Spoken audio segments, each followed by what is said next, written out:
Samantala, daan-daang individual na nakatira sa Maasim, Sarangani, inilikas sa mataas na lugar matapos ang naging banta kahapon ng tsunami. LGU nito umaasang makukumpuni agad ang mga nasirang kalsada at tulay. Si Shahana Duerme Mangasar ng PIA Socsargen sa sentro ng balita.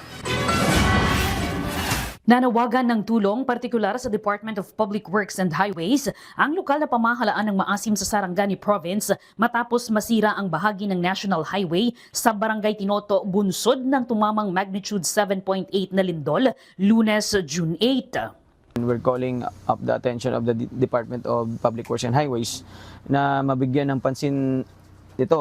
Baka mahanapan kaagad nila ng paraan. Kasi pag lumala, umulan or lumindol na naman, baka mawala yung main highway natin. Especially part dito sa Barangay Tinoto and yung mga bridges along the highway na baka bumigay. Maliban sa nasirang daan, naapektuhan din ng lindol ang pasilidad sa public terminal ng bayan, gayon din ang malaking krus sa Santa Cruz Shrine na 51 taon nang gumagabay sa mga mangingisda.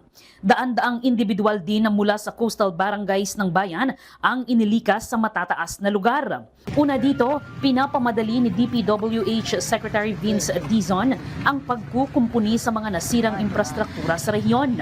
Kabilang na dito ang mga nasirang kalsada at tulay para matiyak na hindi maaantala ang paghahatid ng tulong.